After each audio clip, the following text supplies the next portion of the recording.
Vamos ver se dá certo agora.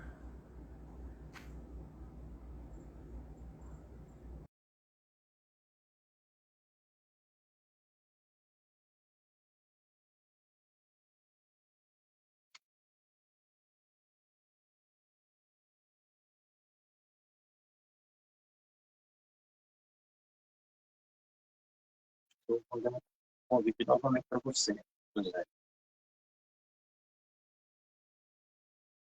Enviei a solicitação.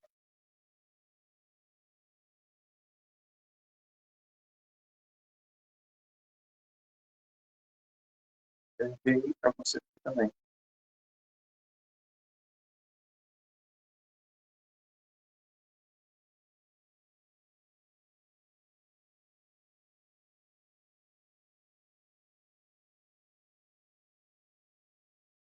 Vê se não está chegando para você, José.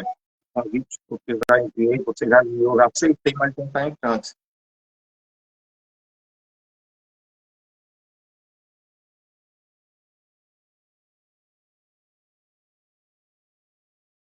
Boa noite a todos, sejam todos bem-vindos, bem-vindas. Estamos só tentando entrar. Oi. Pronto, deu certo. Agora foi. Ver aqui ainda estou conectado. Tá me ouvindo bem, Sérgio? Eu só não estou me vendo, Ah, mas não. escutando perfeito. Agora, vendo, não estou. Você está me vendo direitinho? Eu tô te vendo e tô vendo a minha imagem também. É mesmo? Estranho, né? É. Vamos ver se o pessoal tá enxergando minha imagem aí. Pessoal, comenta, por favor. Vocês estão conseguindo nos enxergar? A minha e ao José? Dá um sim, dá um não.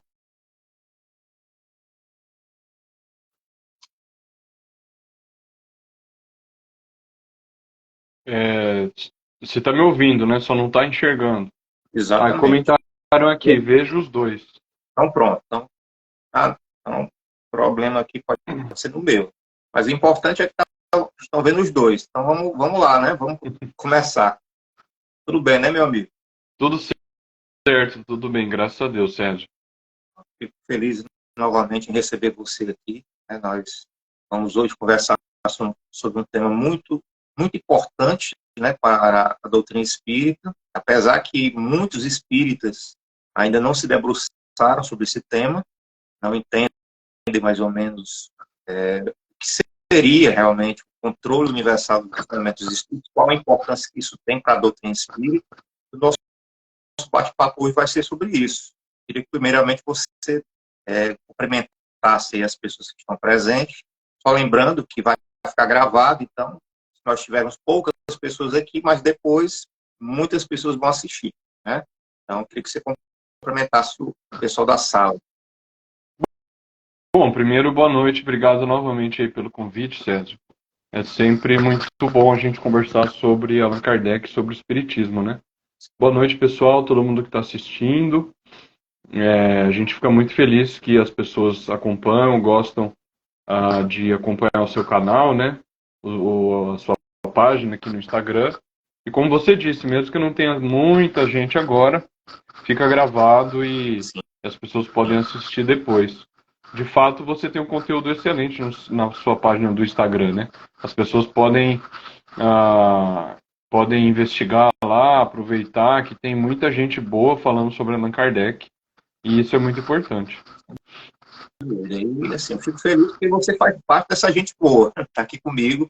Eu realmente eu sou muito seletivo com relação às pessoas que vêm aqui, não de maneira alguma desconsiderando as outras pessoas, demais trabalhadores aí do movimento espírita, mas o paradigma espírita ele tem um propósito muito definido dentro do movimento espírita. O propósito do paradigma espírita realmente se voltar a um estudo mais aprofundado das obras que foram codificadas por Allan Kardec, por entender que estas obras ainda são muito desconhecidas pelos espíritas. Quando eu falo as obras codificadas por Allan Kardec, eu não me refiro apenas a 5 obras, né? Me refiro a todo o trabalho que ele desenvolveu, principalmente as 22 obras fundamentais no qual ele cita. Então, essas 22 duas obras, elas são pouco estudadas. Algumas lidas, mas não necessariamente estudadas, né? Eu que sou da educação, existe uma diferença muito bem definida entre ler e estudar. Você pode estar lendo, pode estar estudando, mas nem sempre você lê com o objetivo de desenvolver um estudo. O estudo, ele requer realmente reflexão, ele requer análise, ele requer comparação, ele requer uma série de técnicas também para que você tenha uma boa performance no seu processo de estudo. Então, culturalmente, nós não somos muito bem orientados, não só no movimento espírita, mas a nível da educação em si, né? E o paradigma espírita, ele vem com essa proposta de realmente difundir o pensamento e a obra codificada por Allan Kardec dentro de uma nova roupagem, né?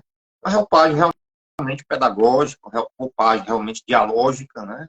Que dialoga com outras áreas do conhecimento, mas sem perder o foco do aprofundamento, né?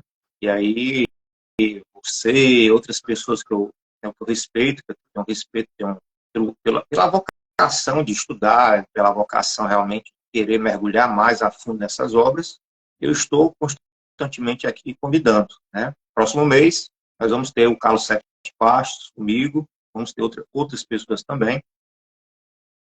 Então, você vai ter um pessoal que também estuda muito, né? Pesquisa, pode ficar por Allan Kardec, e pesquisa a doutrina espírita, no seu sentido mais amplo, mas sempre ligando ao conteúdo que está contido, né, a filosofia e a ciência que está contido no pensamento da obra qualificada por Allan Kardec. E hoje a gente vai tratar sobre o controle universal dos ensinamentos dos espíritos, né?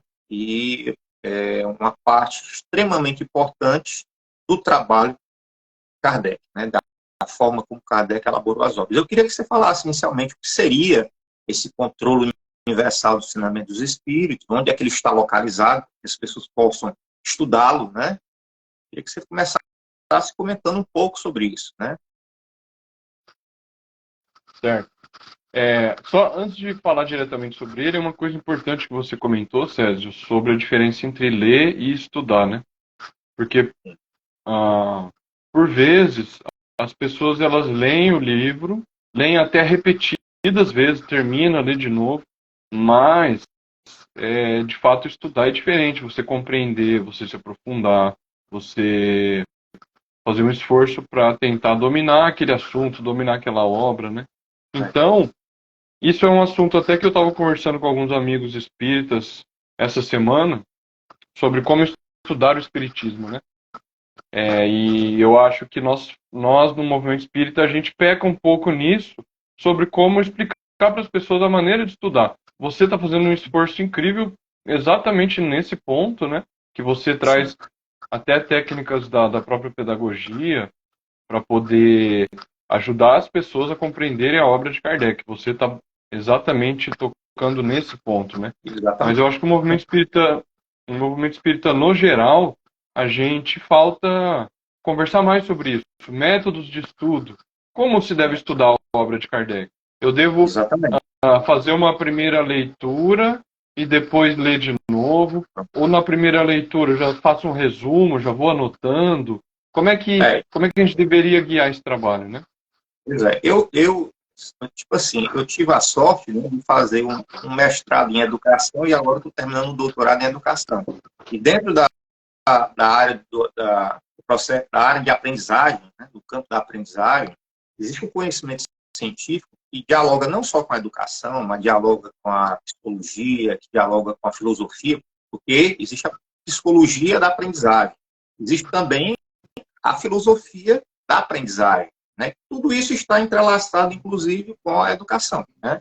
E aí, existe um campo no qual eu me apoio muito, né? Que é um campo que, eu diria para você assim, não é uma receita de bolo. Ele não prega um único método para você estudar. Por quê? Porque ele entende que existem perfis diferentes de pessoas, principalmente perfis relacionados ao processo de aprendizagem. Então, esse campo enxerga as diversas peculiaridades das pessoas. Tem pessoas que são mais, digamos, sensoriais, tem outras pessoas que são mais visuais, né? São sensoriais porque são visuais, são auditivas. Mas tem pessoas que gostam, né, de realmente de digamos assim, técnicas e ferramentas, né? Preciso de um computador para estudar. Tem outros que não estudam com computador, só gostam de estudar com livro. Então, esse campo é o campo que eu me apoio, né? Dentro desse projeto que é o Paradigma Espírita, que, inclusive, este ano eu criei um curso online, né? Ou seja, um curso com aulas gravadas em plataforma, onde eu trago toda, digamos, a minha pesquisa relacionada a esse campo chamado metacognição. Cognição é o processo de conhecimento. Como é que você adquire o conhecimento? Como é que você aprende? E a metacognição traz a proposta do aprender a aprender, né? Ou seja, eu consigo aprender a aprender. Com qual objetivo? Eu ter um aprendizado em alta performance. Então, a metacognição hoje é utilizada em várias universidades, em várias escolas, né, em vários concursos. Né? As pessoas aprendem técnicas, ferramentas, os princípios da metacognição para entrar num nível superior de aprendizagem. Né? Logicamente, primeiramente, mapeando qual é o seu perfil, né, pessoal de aprendizagem, o que é que a pessoa tem. Porque às vezes a pessoa não consegue aprender, José, porque ela não tem uma estratégia, né, por exemplo, para estudar. Né? Então, ela não sabe como é que ela vai fazer para absorver um conteúdo e jogar esse conteúdo não na memória temporária, né, mas numa memória profunda. Né?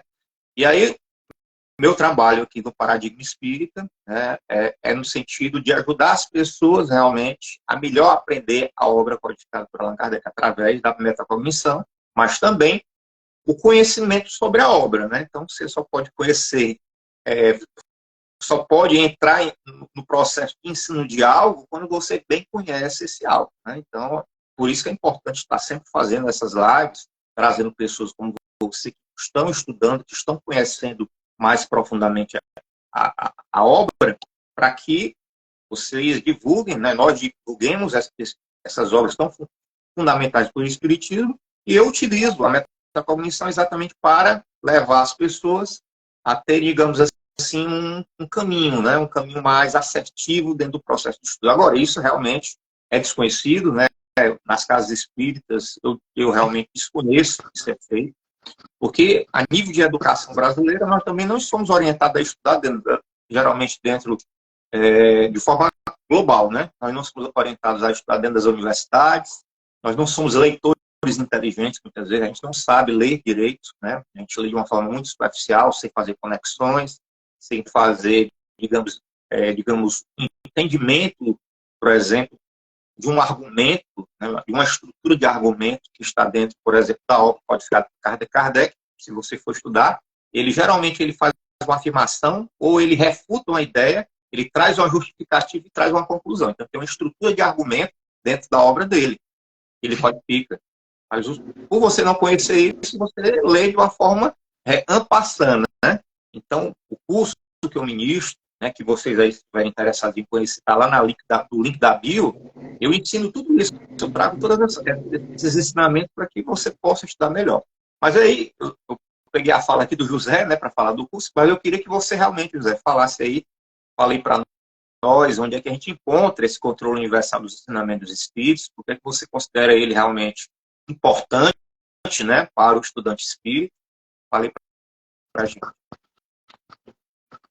Então, César, o controle universal do ensino dos espíritos, no meu entendimento, a maneira como eu entendo, foi um método, a gente pode chamar de método, ou pode chamar de um critério que Kardec utilizou para poder, no meu entendimento, aumentar o grau de confiança, de confiabilidade das informações trazidas pelos espíritos acerca do mundo espiritual. Então, o que acontece? Nós conhecemos o início do Espiritismo, não é? Então, o Espiritismo começou com os fenômenos, Kardec chamava fenômenos ou manifestações espíritas, e inicialmente o movimento de objetos, e depois os fenômenos eles foram se tornando cada vez mais variados, diferentes, com características diferentes, que era o que vulgarmente ficou conhecido como mesas girantes ou falantes, né? Se alguém quiser conhecer mais sobre esse início do Espiritismo e a sequência progressiva dos fenômenos, a pessoa pode pegar o livro O Espiritismo em Sua Mais Simples Expressão. Tem outras obras também, mas esse livro, que é menos conhecido de Kardec, ele dá um histórico do Espiritismo exatamente sobre esse momento. Depois que Kardec observou esses fenômenos, que ele deu uma explicação sobre a causa dos fenômenos, que seria exatamente uma inteligência invisível, ele concluiu que eram espíritos, e esses espíritos disseram que eram nada mais do que a alma dos homens que viveram na Terra. Então, depois que ele observou, ele concluiu, através da observação, que existem espíritos que são seres inteligentes.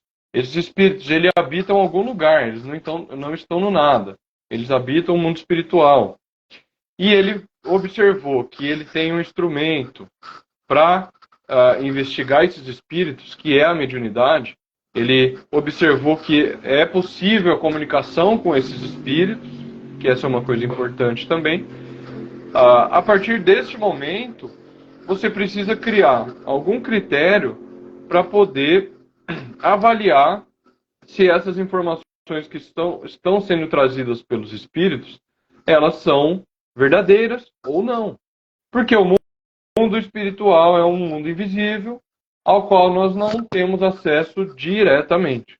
Nós temos acesso através exatamente da comunicação dos espíritos.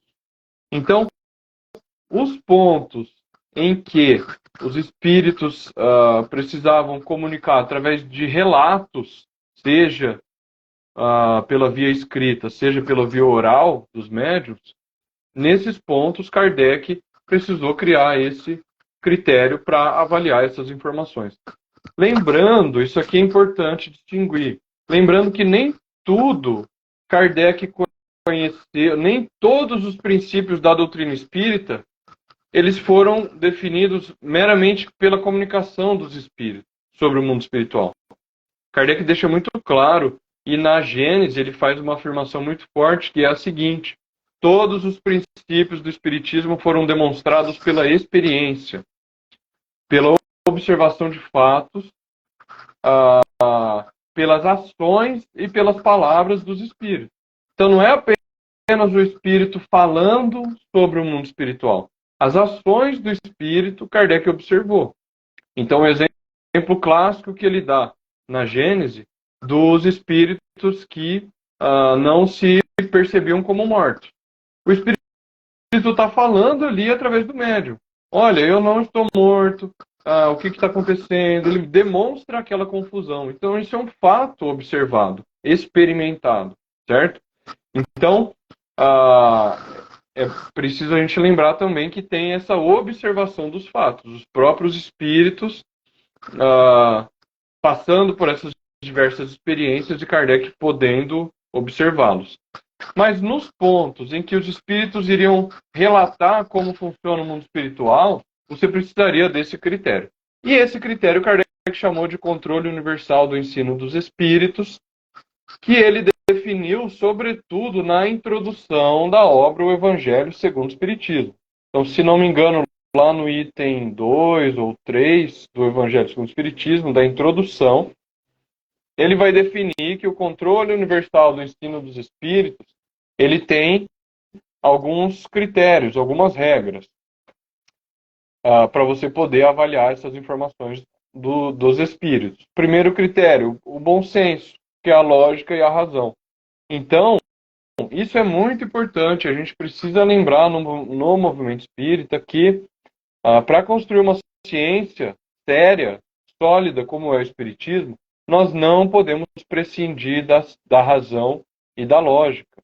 Se o espírito comunica algo acerca de qualquer teoria científica, que seja uma heresia científica, seja uma informação notoriamente falsa, equivocada, nós precisamos apontar e dizer que essa é uma informação falsa. Então, o primeiro controle é o da razão e da lógica. Nós precisamos usar esse bom senso, que é a razão e a lógica, para avaliar toda e qualquer informação que os espíritos tragam. O segundo critério, dentro do controle universal, é a própria concordância e generalidade do ensino dos espíritos.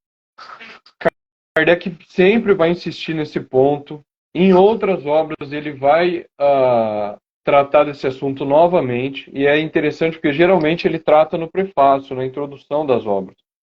Na obra O Céu e o Inferno tem um prefácio que, infelizmente, nas edições aqui que a gente tem contato aqui no Brasil, essas edições não trazem esse prefácio que Kardec escreveu, mas tem lá na Kardecpédia, que a gente sempre comenta, né? Kardecpedia.com.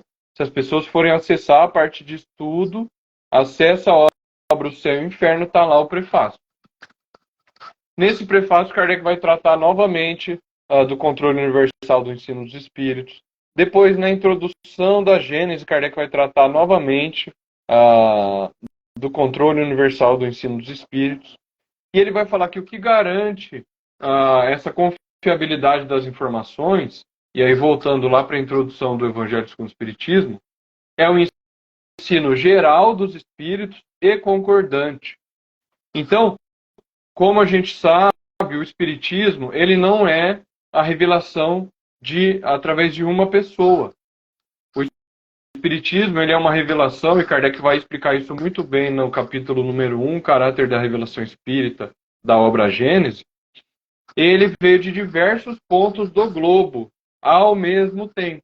Então, generalidade, você recebe essas comunicações de diversos pontos do planeta Terra. A gente sabe que Kardec recebia comunicações de toda a Europa, do norte da África, da Ásia,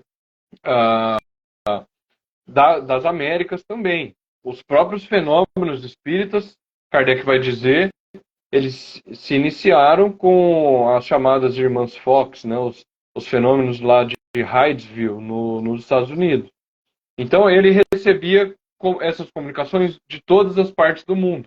Então, esse critério ele envolve a generalidade e a concordância. Os espíritos precisam concordar acerca desse ensino. Então, se os espíritos, e Kardec percebeu muito rapidamente que os espíritos eles tinham diferentes graus de saber e de moralidade. Isso é um ponto muito importante. Os espíritos não eram todos iguais. Existiam espíritos muito ignorantes e muito sábios. Existiam espíritos muito maus e espíritos muito bons. Como ele percebeu que os espíritos possuíam diferentes graus de conhecimento acerca do mundo espiritual, quando ele identificava que o espírito era superior, e a gente usa a escala espírita para identificar isso, era preciso que houvesse uma concordância no ensino acerca do mundo espiritual. Mas não é meramente aceitar o que o espírito dizia. Aquele fato era observado e confirmado na experiência. Então, se o espírito dizia se o espírito superior e vários diziam que um espírito, uma pessoa que teve uma vida muito materialista ou uma vida que não se preocupou com a busca das virtudes, com a caridade, etc. Essa pessoa ia passar um sofrimento moral após a morte, não tinha nada de sofrimento físico, era um sofrimento moral. Esse era um princípio dado de forma concordante, mas que depois Kardec observava na prática. Ele experimentava este fato, que é exatamente pela comunicação dos espíritos. E Kardec vai colocar na obra O Céu e o Inferno diversos exemplos, diversos casos concretos de pessoas que tiveram uma vida, muitos espíritos assassinos, até Kardec vai colocar no Céu e Inferno, e que passaram um sofrimento moral muito grande após a morte. Ele vai colocar diversos exemplos. Essas são evidências de que o princípio dado pelo ensino dos espíritos estava sendo confirmado na experiência. É uma evidência. Então, o ensino ele deveria ser concordante, geral, os espíritos deveriam concordar acerca desse ensino, e Kardec vai colocar também algumas outras condições, que naquele contexto o ensino deveria ser simultâneo, ao mesmo tempo, e a gente sabe que como a tecnologia ainda era bastante limitada comparativamente aos dias de hoje, você colocar alguns dias ou semanas de diferença na data da mensagem, você pode considerar que é simultânea, porque uma mensagem num país dada num dia e uma semana depois dada no outro, você pode considerar que é praticamente simultâneo, não é? Então esse ensino é simultâneo por diversos médiuns diferentes, que são as fontes diferentes, e médiuns estranhos uns aos outros. Então, o controle universal do ensino dos espíritos, ele foi criado por Allan Kardec, claro, juntamente com muitas outras pessoas que trabalharam junto com ele na produção da obra do Espiritismo, que vai aumentando esse grau de confiança das informações acerca do mundo espiritual. E um outro ponto importante que ele coloca também na introdução do Evangelho segundo o Espiritismo é que esse ensino ele foi espontâneo. Então, os espíritos, toda aquela coletividade dos espíritos vieram e trouxeram todos esses pontos, todos os princípios do Espiritismo de forma espontânea. Então, é um momento muito ímpar, muito único na história, não só do Espiritismo, mas da humanidade também, porque naquele momento o ensino deveria ser dado e os espíritos vieram, como Kardec vai colocar no capítulo 1 da Gênesis, né, vieram amando de Deus, imbuídos do pensamento de Deus, para trazer esse ensino para o homem. Então, esse é o controle universal do ensino dos espíritos no contexto da obra de Kardec. Isso proporcionou a ele um grau de confiança muito alto acerca do ensino dos espíritos. Fora o fato de que ele confrontava todas as informações, ele fazia esse trabalho, ele era o centro que reunia o ensino disperso. Isso é que nós espíritas precisamos compreender. Ele era o centro que reunia esse ensino disperso, que coligia todos os textos, que confrontava, que avaliava se o princípio ele estava sendo ensinado nos diversos pontos e que trabalhava em conjunto com os espíritos. Isso é muito interessante. Kardec questionava os espíritos. Kardec falava, por que você está ensinando dessa forma? Na semana anterior, você disse outra coisa diferente. Por quê? Aquele outro espírito disse uma coisa diferente de você. Por quê? Kardec confrontava, no bom sentido, né, os espíritos o tempo todo. Os inferiores e os superiores. O espírito dava comunicação e ele questionava. Ele falava, mas por que isso aqui está escrito dessa maneira? Isso aqui está equivocado, segundo o ensino do outro espírito. E assim ele ia construindo e dando um grau de confiabilidade nessas informações muito grande.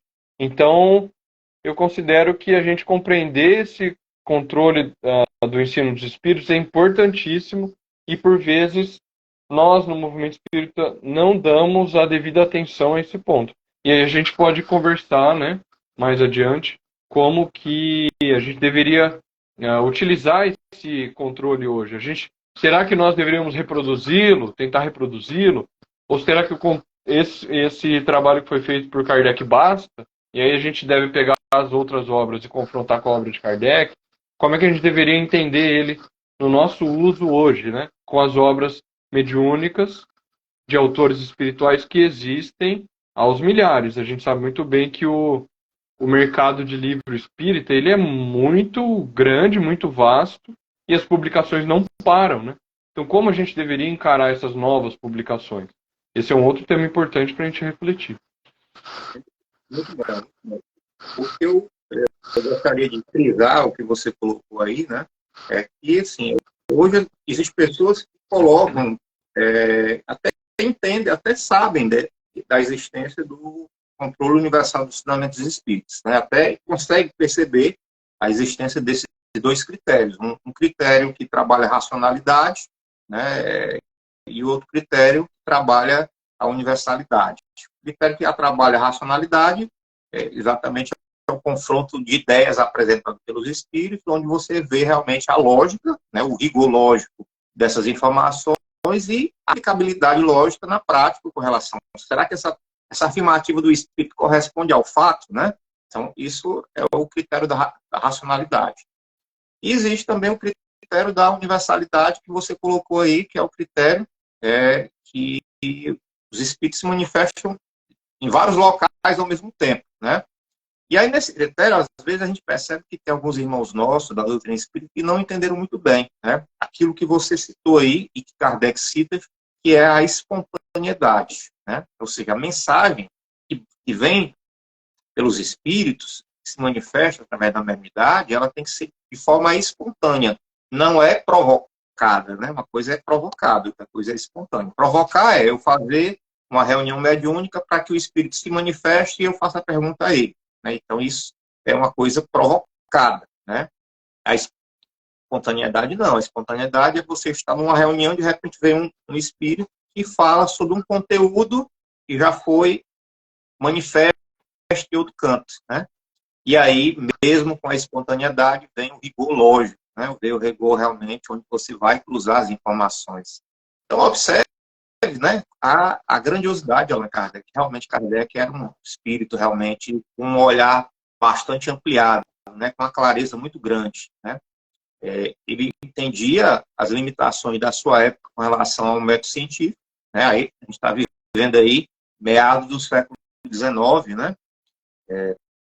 1860 e 61, né? Primeira publicação, né, 58, né, Livro dos Espíritos, mas assim, Kardec já estava a olhar a fenomenologia, mas já trazia a criterologia, né? E aí, observe a criterologia de Allan Kardec esboçada nesse método, né? Algo, né, como você também bem pontuou, e foi se perdendo ao longo do tempo, né? Hoje nós temos obras psicografadas variadas, né? Obras psicografadas, inclusive, que foram produzidas sem necessariamente se atender àqueles critérios, né, que Kardec também traz no livro dos médios, Guia dos Médios Evocadores, principalmente na primeira parte, na parte teórica, né, onde ele vai falar lá da qualidade moral do médium, da qualidade moral do espírito, do ambiente, né? Ele vai falar de uma série de variáveis que vão interferir aí exatamente na manifestação da informação no mundo espiritual, né? Então, fora esses critérios, ainda existe uma outra camada de critérios que muitos irmãos da casa espírita desconhecem, né? E aí, muitas vezes, o espírito se manifesta pelo médium, o médium não trabalha a questão moral, e o espírito também nem sempre é um espírito com uma boa moral, e o médium, por não ter muito conhecimento sobre os critérios, ele começa a receber as informações dos espíritos, desse espírito específico, que não é um espírito evoluído moralmente, e o espírito, naquele nível de consciência, ele traz a informação da realidade que ele percebe dentro do prisma, dentro do nível de consciência que ela apresenta. E aí o médium psicografa aquilo ali, publica um livro e coloca aquilo ali como verdade espírita, né? E, na verdade, passa longe de ser uma verdade espírita, né? Mesmo que aquela obra ali traga algum conteúdo moral, porque existem espíritos, eles são muito estratégicos, eles colocam toda uma teorética, toda uma formulação sobre a realidade espiritual, sobre os fenômenos do mundo espiritual, e por trás eles colocam algumas pitadas de moralidade, né? E aí você absorve esses livros achando que é espiritismo, que é, né, inclusive alguns dizem assim, espiritismo avançado, né? Você coloca a obra codificada do Kardec, né, porque não conhece a obra, não conhece os critérios, uma coisa ultrapassada, né? Então, observe como Kardec era criterioso, né? Quando ele vai, por exemplo, pegar aquele livro dos médios, na parte no último capítulo, onde ele vai falar de dissertações espíritas, onde ele vai analisar as mensagens, né, faz uma análise de conteúdo, né, que é hoje que a gente trabalha na academia, pega um conteúdo e faz análise daquele conteúdo para ver se existe um rigor lógico, se não existe contradição, né? Kardec fazia isso em meados do século XIX. Por quê? Porque ele sabia que nem todos os espíritos são verdadeiros, né? Nem todos os espíritos realmente têm uma profundidade no olhar com relação ao fenômeno e às consequências do fenômeno. Nem todos os espíritos conhecem perfeitamente a realidade do mundo espiritual. Muitos estão condicionados ainda ao mundo físico, aos parâmetros do mundo físico. Então, Kardec não aceitava as informações do mundo espiritual de uma forma passiva, né?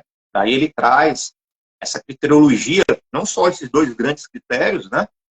Eu pessoalmente chamo de critério, porque como em ciência a gente fala de método, como se a gente for colocar método como um conjunto de passos, né? Passos ordenados para se atingir um determinado fim, eu acredito que o controle está mais como critério, né? Elementos do método, né? E aí eu pessoalmente chamo de método de critério, mas não tem problema quem acha que é método, né? Eu só estou dizendo que a minha visão do que eu estudo eu vejo como critérios. Critérios grandiosos e fundamentais, né? E aí eu queria que você, pegando essa onda que a gente está conversando aí, queria saber a sua leitura, né, com relação a, por exemplo, essa produção massiva de obras psicografadas, obras psicofonia, né? Repito, não tenho nada contra a produção, só tenho contra o critério, ou seja, quando não existe critério, né? Eu queria que você falasse qual é a sua visão. Você concorda com isso? Acho que tem alguma... deveria melhorar, né? Você deveria ter realmente um filtro maior, porque realmente nós somos avassalados aí por literatura que vem aí forjada das informações dos espíritos. E muitas vezes essas literaturas aí não trazem realmente, digamos, convergência e muitas coisas que estão nas obras codificadas por Allan Kardec. Eu conhecer a sua visão. Pois é, César. O primeiro ponto, né, é o seguinte. A gente precisa lembrar que Kardec defende sempre a liberdade de pensamento, a liberdade de expressão.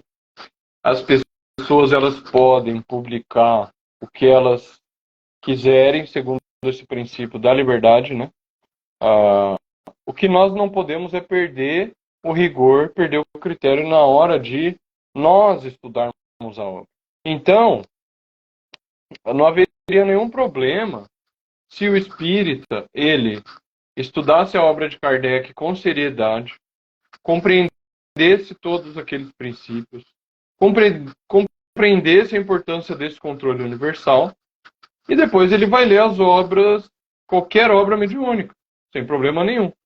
Ele vai estar, nesse sentido, munido das ferramentas, do critério, como você colocou, né, como a gente está colocando aqui, para poder avaliar racionalmente qualquer outra obra dos espíritos. O problema é que, quando a gente olha para o movimento espírita, não é sempre assim que ocorre. O mais comum é as pessoas não fazerem um estudo completo e sério da obra de Kardec, não estarem seguras daqueles princípios do Espiritismo, não só do controle universal, de todos os princípios do Espiritismo, não estarem bem seguras desses princípios.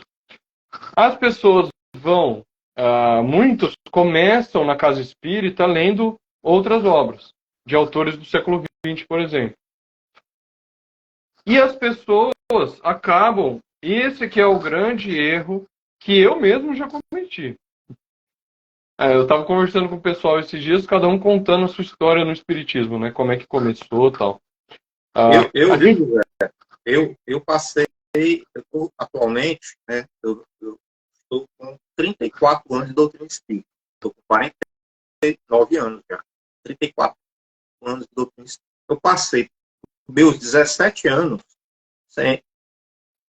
meus primeiros 17 anos de espiritismo, sem estudar devidamente as obras codificadas por Allan Kardec. Só depois, na década de 90, foi que eu, finalzinho da década de 90, eu, através da própria internet, né? Na minha época era o Pautalk, né? Muito tempo atrás, Pautalk. Uma das primeiras plataformas de áudio e videoconferência que tinha. E eu, realmente, né, através do Pautalk, eu comecei realmente a mergulhar em grupos que estudavam diariamente a obra de Kardec. Aí me motivei. Quando eu mergulhei, comecei a mergulhar, eu vi que sabia muito pouco de espiritismo. Ou seja, eu tinha uma noção muito pautada nas obras ditas complementares, né, as chamadas obras complementares. Não digo que não me ajudou muito, muita coisa boa, não vou dizer que existem muitas obras boas, muitos ensinamentos interessantes e tal, Mas o que me faltava naquela época, né, e eu, com muito esforço, né, porque não é uma coisa que cai no céu, você realmente se dedicando, né, estudando, refletindo, escutando pessoas que já estudaram, já fizeram o percurso, né, eu tive grandes pessoas aí que me ajudaram muito nesse aspecto, tinham lido todas as obras de Kardec, me orientaram, ó, você tem que fazer isso, veja dessa forma, tal, né, reflita. Foi que eu, gradativamente, mudei meu olhar, né, e venho estudando constantemente, hoje como pesquisador, né, hoje já na academia, né, como estudando pensamento e obra de Kardec, o espiritismo no geral, mas como pesquisador, não é mais um estudo trivial, é realmente, como você sabe também, se você é pesquisador, é fazendo pesquisa, né, científica mesmo. Mas, assim, que eu queria, só para passar para você novamente, eu também tive essa trajetória, né, e sempre eu digo, né, principalmente pessoas que me seguem, fazem parte desse meu curso, sempre dá para começar novamente, né, se você pode realmente fazer um novo começo mesmo, né, como o Chico Xavier diz, né, você pode começar novamente se dedicando, relendo, né, todas as obras codificadas por Kardec, para você adquirir esses critérios. E aí, quando você adquire esses critérios, né, isso é claro, a sua visão sobre o espiritismo vai mudar em muitas coisas. Isso, sem, logicamente, ferir aquilo que é mais importante para nós, que é o trabalho da nossa moralidade, que é adquirir virtudes e viver virtudes para que a gente possa ser o homem de bem que Jesus colocou, né? Isso é fundamental dentro da doutrina espírita. Mas o seu olhar vai mudar com relação a muita coisa, muitas programações que você absorveu e que você não tinha os critérios da criticidade, da análise, né, da verificação, da comparação. Critérios esses, ensinamentos esses, estão nas obras codificadas por Allan Kardec, que você, por não ter estudado, você não conhece. Não é isso?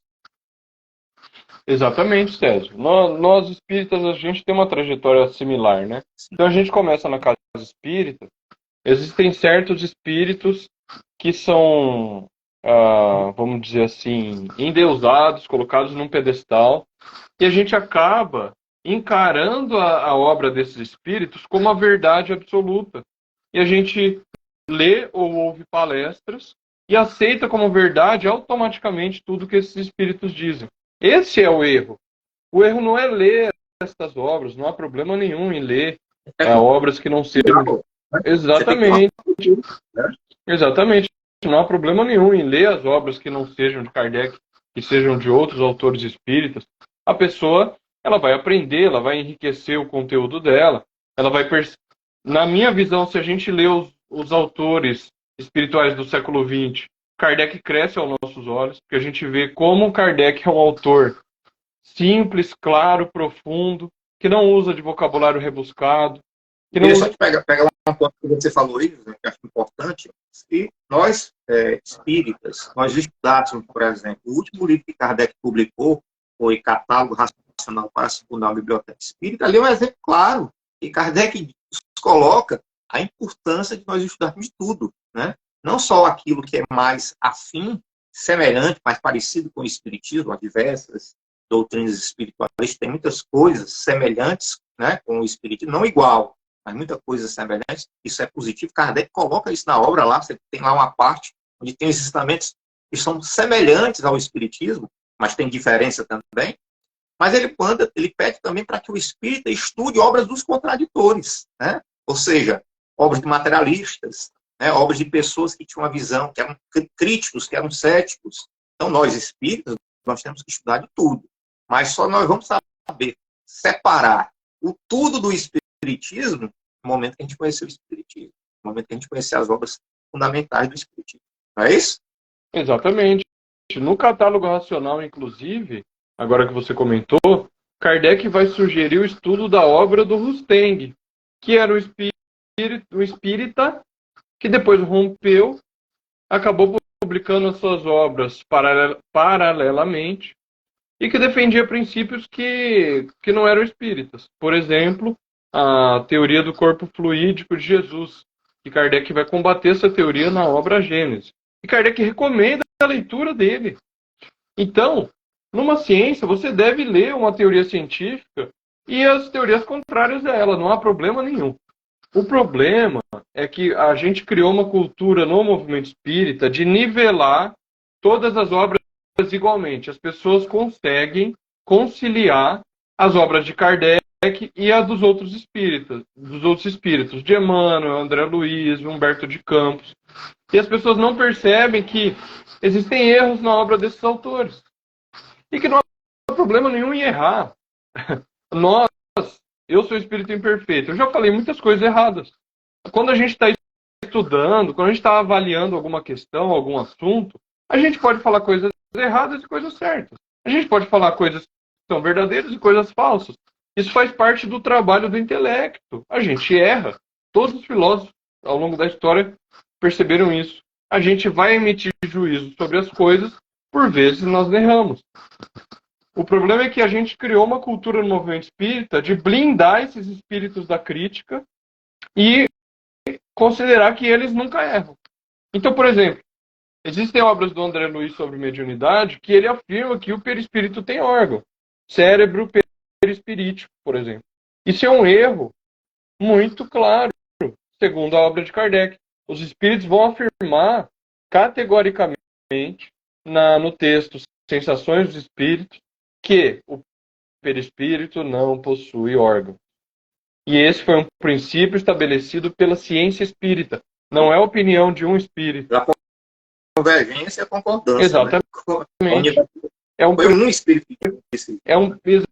Exatamente, é um princípio demonstrado pela experiência que está dentro de uma teoria científica sólida, bem consolidada. Não é a opinião de um espírito através de um médium, percebe? E esse é apenas um exemplo que eu estou mencionando. Existem muitos outros exemplos. Então, se existe um princípio, uma frase, um pensamento, que um espírito publica, que o espírito escreve, e que é equivocado quando nós confrontamos esse princípio com a obra de Kardec, simplesmente a gente aponta e descarta este ponto. Não a obra como um todo, não o autor como um todo, porque isso seria um erro. A gente deve descartar aquela ideia, aquele princípio, certo? Então a gente sempre lembra, e os espíritas conhecem essa frase de Erasto, que está no Livro dos Médiuns, é melhor recusar 10 verdades do que aceitar apenas uma mentira, uma falsidade, né? E ele continua nesse mesmo parágrafo. Ele fala: se o espírito defender um princípio notoriamente falso, esse princípio, essa mensagem deve ser descartada destrambelhadamente. Algumas traduções colocam, né? Sem titubear, sem hesitar. Simplesmente você descarta essa comunicação que não é boa. Então a gente precisa fazer o que o Cosme Massi, que você bem conhece, sempre comenta. Precisamos catar feijão. Separar o que é o feijão bom da pedra ou do feijão ruim. Nós precisamos usar a nossa razão e usar a obra de Kardec, onde está a ciência espírita bem estabelecida. Precisamos usar esses conhecimentos e a razão para separar, quando nós estamos lendo uma obra, o que é princípio bom do que é princípio falso, o que é verdade do que é falsidade. Simplesmente o que o homem faz, o homem de ciência, o homem de filosofia faz desde os gregos. É separar o que é verdade do que é falsidade em qualquer obra, em qualquer pensamento, em qualquer discurso racional, filosófico. Então nós não podemos abrir mão da razão e da lógica quando nós estivermos estudando a obra de qualquer autor espírita. Então, vou citar outro exemplo. Na obra O Brasil, Coração do Mundo, Pátria do Evangelho, Humberto de Campos coloca que Jesus teria sentido tristeza quando ele viu que a sua obra não estava sendo bem compreendida pelas pessoas aqui na Terra. Isso é um princípio notoriamente falso, segundo o Espiritismo. Jesus, sendo um espírito puro, jamais poderia sentir qualquer tipo de tristeza. Até o espírito bom da segunda ordem, a gente poderia falar que não sente paixões negativas. Não estão Kardec deixa isso muito claro na escala espírita. Na segunda ordem, espíritos bons não estão sujeitos às paixões dos espíritos imperfeitos, não sentem ódio, inveja, orgulho, vaidade, egoísmo, que os espíritos imperfeitos sentem. Os da segunda ordem, os espíritos bons. Quem dirá o puro da primeira ordem? Isso é um erro grave. Jesus não sabia onde estava o Brasil nessa obra. Brasil, coração do mundo, pátria do Evangelho.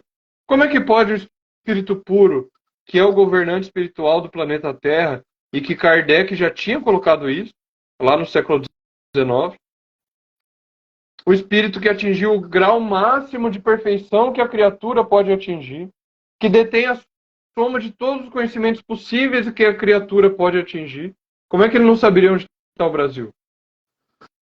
Aí a pessoa pode falar assim, não, mas é que isso aí é um livro romanceado, não é para levar ao pé da letra. A gente fica tentando salvar a obra. Isso é uma coisa muito, muito comum. E quando eu tive uma conversa com o Cosme Massi, que ele me alertou para isso, eu costumo dizer que eu estava dentro da caverna do Platão e eu saí da caverna depois dessa conversa que eu tive com o Cosme Massi. A gente passa a enxergar coisas que a gente não enxergava antes. A gente fica tentando criar argumentos para salvar aquela obra. Bom, mas o que o Cosme me falou na época foi: se você fica tentando salvar uma obra, você salva qualquer obra, criando esses argumentos para salvar o autor. E aí, salvar a obra, salvar qualquer obra, significa jogar a razão e a lógica no lixo, na lata do lixo. Porque aí você acaba com qualquer avaliação crítica e aceita como verdade todas as obras. E por que, em geral, nós fazemos isso? Porque nós temos um apego emocional, afetivo, por aqueles autores, por aqueles livros. Veja, não há nenhum problema em você ter uma gratidão por determinado espírito, por determinada obra, porque ele falou coisas boas, porque você gostou daquele livro. Não há nenhum problema. O que eu estou dizendo é nós utilizarmos esse apego emocional para blindar o espírito de qualquer crítica. Não há nenhum problema. Eu tenho uma gratidão enorme por Kardec e por todos os espíritos que trabalharam na codificação. Nós temos uma gratidão enorme. Mas isso não significa que eu vou aceitar um princípio falso que qualquer desses espíritos pudesse defender. Ah, mas nós devemos avaliar criticamente também a obra de Kardec? Óbvio que sim. Óbvio que sim. Se tiver um princípio equivocado, uma contradição, a gente deve apontar. Inclusive, nas nossas experiências, na prática da ciência espírita, na parte experimental, no contato com os espíritos, nas reuniões mediúnicas, se por um acaso a gente observar um princípio na prática que está contrariando a teoria estabelecida, esse é um ponto de atenção. É claro que por uma observação a gente não vai dizer que uma teoria científica estabelecida é falsa. É claro que não. As evidências precisam se avolumar, a gente precisa debater o tema, assim como ocorre na ciência. Se um cientista observa uma evidência que contraria uma teoria científica bem estabelecida, essa teoria científica não é jogada no lixo automaticamente. É preciso que as evidências se avolumem, ele vai publicar um trabalho, a comunidade científica vai debater esse trabalho, vai avaliar em que medida essa evidência de fato, qual a capacidade dessa evidência de contrariar de fato essa teoria científica, ou ainda é cedo, precisamos ter prudência, uma teoria, uma evidência ou poucas evidências não são suficientes para tornar uma teoria falsa. Mas se nós observamos isso, nós devemos apontar, nós devemos discutir. Se porventura isso ocorresse, olha, Kardec está falando uma coisa, aqui na minha prática eu estou observando outra, como é que fica? A gente precisa usar a nossa razão para avaliar criticamente qualquer obra, seja de Kardec, seja de outros autores espirituais, ou seja de autores encarnados, que estão publicando obras sobre o espiritismo. Eu mesmo estou com 4 obras do Cosme Massi aqui. Ó. Vou até pegar para mostrar, para fazer até a publicidade para o pessoal ir atrás e comprar. Uma, Eu estou com você 2... aqui, eu não estou lhe enxergando. Você está falando, todo mundo está lhe vendo e lhe vendo. Mas eu não Pois consigo. depois na gravação você vê, né, Sérgio? Tomara Eu mostrei. tem que pegar das duas, né? Eu mostrei aqui, tá as duas telas aqui, você em cima e eu embaixo. Eu mostrei aqui as 4 obras do Cosme Massi, para citar um exemplo, poderia citar outros, né? Você falou do Carlos Sete, eu tô com o Carlos Sete aqui também, o livro dele, Espírito sob Investigação. Eu só não mostro na câmera porque ele está apoiando o celular aqui, senão vai cair o celular.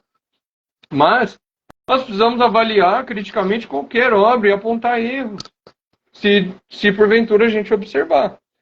Então, o que eu gostaria de deixar de mensagem final para os espíritas, se é que a gente pode fazer esse tipo de observação, é não tenham medo, tenham coragem de abrir mão de crenças, por mais sólidas que fossem essas crenças, por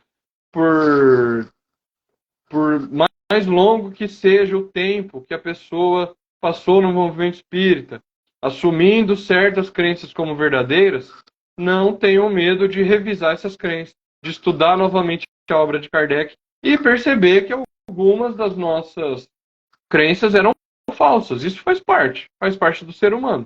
A gente vai, no começo, dar um certo medo, a gente acha, nossa, tudo que eu entendia do espiritismo então é falso. A gente vai o espírita, quando ele percebe que muitas coisas eram equivocadas, ele tem um choque, assim. Nossa, então parece que o chão abre sob os pés, sabe? Parece que a gente não sabe mais nada de espiritismo. E aí depois, com o tempo, a gente vai estudando e vê que não é bem assim. Algumas coisas são verdadeiras, outras não. E só o estudo com o tempo é que a gente vai perceber isso. Eu diria, assim, pela minha própria história, né? Então, como eu falei, passei 17 anos da minha vida dentro de casa espírita, como facilitador de estudos, né, na parte doutrinária da casa, né, estudando apostilas, né, em grupo, dando palestras também, né, em cima desses autores espirituais, esses espíritos, obras psicografadas, né. E aí, quando eu entrei em um outro sistema cultural, né? Uma cultura realmente pautada. Né? Eu vim de uma cultura, que era a cultura, que acho que a maioria tem essa cultura, que é a cultura dos muitos, que é a cultura das obras complementares. Né? Não que você não tenha estudado algumas obras de Kardec, mas estudou sem sequência, estudou sem saber o nível de importância de cada obra, estudou sem saber o ordenamento didático de cada obra, né? Estudou sem saber as relações entre as obras, né? Então você estudou de uma forma aleatória, sem saber as pecinhas do quebra-cabeça, não conhecia as peças do quebra-cabeça. E aí um dia que eu fui viver dentro de um grupo que tinha essas informações, eu me senti assim, um peixe fora do aquário, né? Tipo assim, eu estava num aquário, fui com outro aquário. Logicamente, quando você entra num outro contexto, né? Você vai ter que se adequar, você vai ter, digamos assim, tipo, correr atrás para poder entender certas coisas. E isso gera uma ruptura dentro de você. Mas o que não pode gerar é revolta, não pode gerar ingratidão, né? Você não pode simplesmente sair, virar um inimigo, né, dos autores, dos espíritos, né? Isso não é legal. O Kardec não faria isso, Jesus não faria isso, né? Então, por que você vai fazer, né? O que deve realmente é você agora mergulhar para entender, digamos, as peças do quebra-cabeça, conhecer as peças do quebra-cabeça. E fazer isso de forma humilde, né? No sentido de saber que nós estamos sempre aprendendo, né? Então, o meu trajeto me mostra que esse processo é uma lapidação. Você vai se lapidando, você vai se aperfeiçoando, né? Você não vai jogar no lixo tudo que você aprendeu. Tem muita coisa boa que você aprendeu, né? Mas você vai ter que fazer uma releitura, né? Ter um novo olhar. Você passa a ter um novo olhar sobre muitas questões, né? E isso é interessante, isso também é rico, porque você expande a sua consciência, né? Você começa realmente a ver a grandiosidade dessa obra. Tem tantos tesouros dentro dessa obra. Né? Toda vez que eu estudo, eu consigo muitas vezes encontrar coisas que eu não tinha estudado. Eu já tinha lido, já tinha estudado, mas não tinha percebido. Porque a maturidade, né, tudo aquilo que a gente vai adquirindo, a gente vai ampliando o olhar, né, quando a gente faz isso de forma positiva. Mas é isso, eu vejo como um lapidar, uma lapidação. E é uma lapidação necessária. Né? Não é isso, José? Exatamente, Sérgio. A gente precisa, depois que a gente passa a estudar a obra de Kardec, ter essa percepção das coisas, você não vai brigar com os espíritos, falar mal dos espíritos, porque a nossa preocupação é com as ideias. É isso que nós precisamos separar. Separar a pessoa das ideias. É outra frase que o Cosme sempre diz. Caridade com as pessoas. Com o texto, todo o rigor. Então, quando nós estamos debatendo a ideia de um autor, não é porque a gente faz uma oposição sistemática a esse autor, que a gente não gosta dele, não é isso. É porque esse trabalho da razão, de avaliar as informações que os espíritos trazem, ele é fundamental para o espiritismo, para a própria existência do espiritismo. Kardec afirma isso na introdução da obra Gênesis. Vejam a importância que ele dá para o controle, para a generalidade e a concordância do ensino dos espíritos. Ele diz que esse controle ele é a razão da existência do próprio espiritismo. É o que dá força para a doutrina. É exatamente a concordância e a generalidade do ensino dos espíritos. Sem isso, se a gente coloca de lado esse controle, o espiritismo perde a sua base, perde o seu fundamento e o edifício todo desmorona. O próprio Kardec afirmou isso. A razão da existência do espiritismo é a generalidade e a concordância do ensino dos espíritos. E ele afirma isso em 1968, na publicação de A Gênese. Os pseudo-sábios, os espíritos pseudo-sábios, eles adoram minar o espiritismo dentro do próprio espiritismo. Eles gostam de minar o espiritismo através de médiuns que não estudam a doutrina, né? Médiuns que não buscam se moralizar, né? Não são médiuns trabalhadores, muitas vezes, e são pregam achismo, né? Ou seja, eles acham tal coisa e falam aquilo que eles acham como doutrina espírita. Pessoas que estão, às vezes, dentro da doutrina espírita pregando pseudociência, né? Ou seja, fazem afirmações que pegam na internet, achando que essas afirmações são científicas, mas você não vai encontrar por trás dessas afirmações periódicos científicos sérios, a comunidade científica discutindo aqueles temas. E aí pega essas informações, joga dentro da doutrina espírita e coloca como espiritismo, né? Então, os espíritos pseudo-sábios, eles minam a doutrina espírita dentro da própria doutrina espírita, com os espíritas desavisados, né? Então, que nós não sejamos esses espíritas desavisados. Nós nos moralizemos, sem dúvida nenhuma, fundamental, mas que a gente busque conhecer bem os princípios e os fundamentos da doutrina espírita. E esses princípios, esses fundamentos, meus amigos, estão nas obras codificadas por Allan Kardec. Eles podem até estar refletidos em outras obras, mas da forma como estão nas obras codificadas por Allan Kardec, com esses critérios que aqui a gente citou hoje, eu desconheço. Eu realmente desconheço. Certo? Não vejo nenhuma outra obra, os critérios tão bem estruturados, tão bem organizados, tão bem ditos, como estão nas obras codificadas por Allan Kardec. Sem menosprezo, sem desrespeito a nenhum tipo de autor. Então, muito importante a gente conhecer a prudência, né, a criterologia e Kardec, os espíritos superiores, nos legaram nessas obras, para que a gente não vire, né, fantoches dos espíritos obsessores que querem realmente destruir a doutrina. É um negócio muito sério isso. Não é isso, José? Sim, você falou muito bem, Sérgio.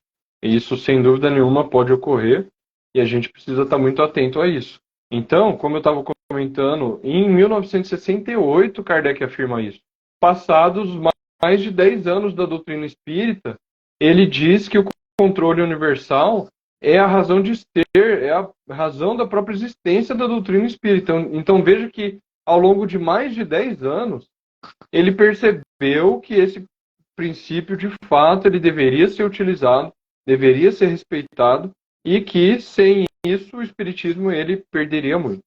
Então eu acho que a gente precisa estudar a obra de Kardec, compreender muito bem o que é o controle universal, compreender qual é a sua importância dentro da obra de Kardec e não precisamos reproduzir toda a experiência que Kardec fez hoje. Não precisamos.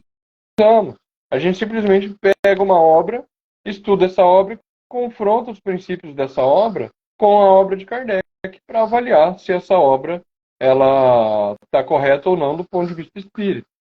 Então, eu acho que nós precisamos compreender esse ponto. E eu acho que o movimento espírita ele tende a ganhar muito se a gente falar mais desse princípio, fazer com que as pessoas compreendam ele. E eu acho que é isso, o movimento espírita tende a ganhar muito.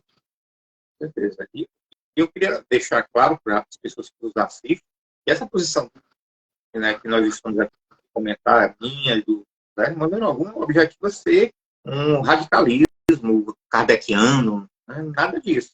Né? Nada disso. A gente louva realmente a grandiosidade da obra, né? O texto da obra, tu está estudando constantemente a obra, certo? A gente louva a criteriologia da obra, né? A gente não está aqui propondo de maneira alguma um index librório proibitório, ou seja, não, você não deve estudar outras coisas, de maneira alguma, tem que estudar outras coisas sim, certo? Isso faz parte do processo cultural espírita, mas entender que a doutrina espírita ela surge na Terra de uma forma estratégica, uma forma realmente estratégica, e foi trazida pelos espíritos superiores sob a tutela do Espírito de Verdade, que era Jesus. Foi organizada por um outro espírito superior, que foi Allan Kardec. Então, essa doutrina que chegou à Terra, para se estabelecer na Terra, não foi fácil ela se estabelecer.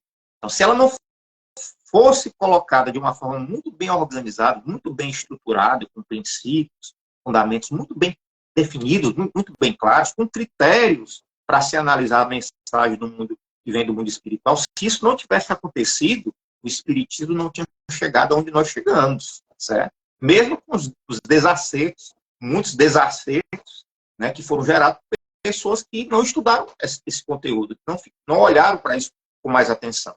Né? Não vou entrar nos motivos, vários motivos, né?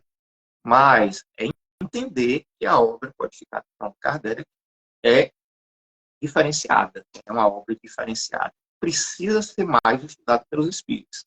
Não é de maneira alguma um radicalismo, né? Você entender que a produção espírita ela tem um ordenamento lógico, né? Ela parte de uma estrutura de base e fundamento.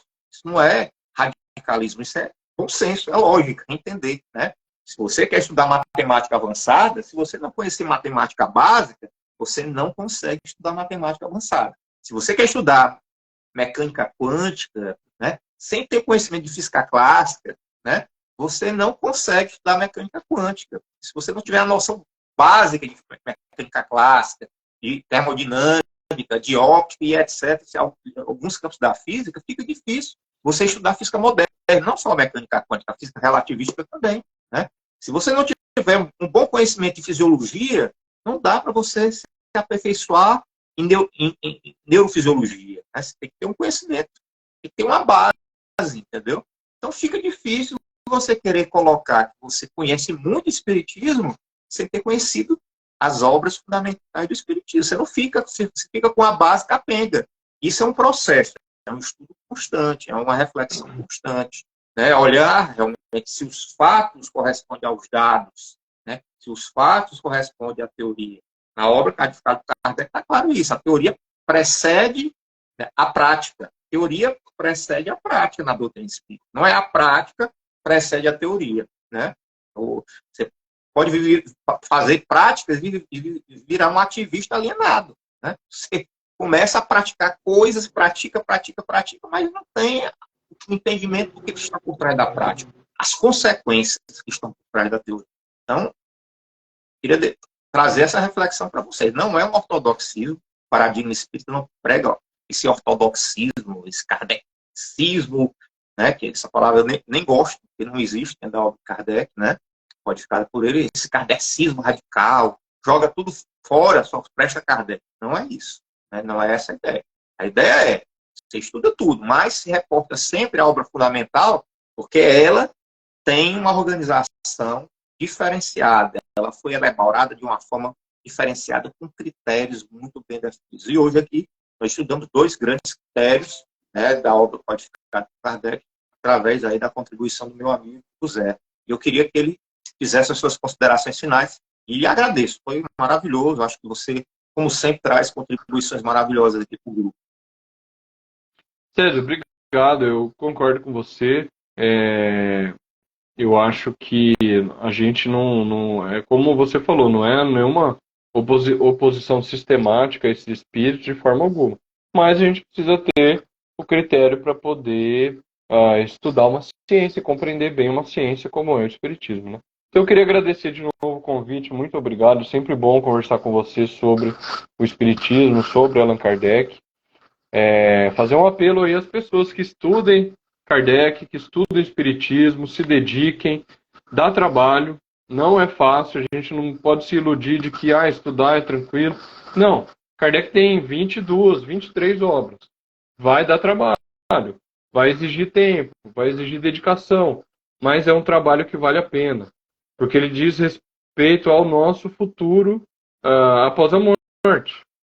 Ele diz respeito ao nosso futuro após a morte, no sentido de compreendermos como é esse mundo espiritual para a gente chegar bem lá. Mas ele também é importante para nós nos melhorarmos hoje, enquanto pessoas, enquanto espíritos encarnados que devem se adiantar moralmente. Isso é uma das coisas principais que a obra de Kardec proporciona para a gente. A gente ter uma compreensão e ter um argumento mais forte para a gente poder buscar virtudes, eliminar vícios, superar as nossas más inclinações.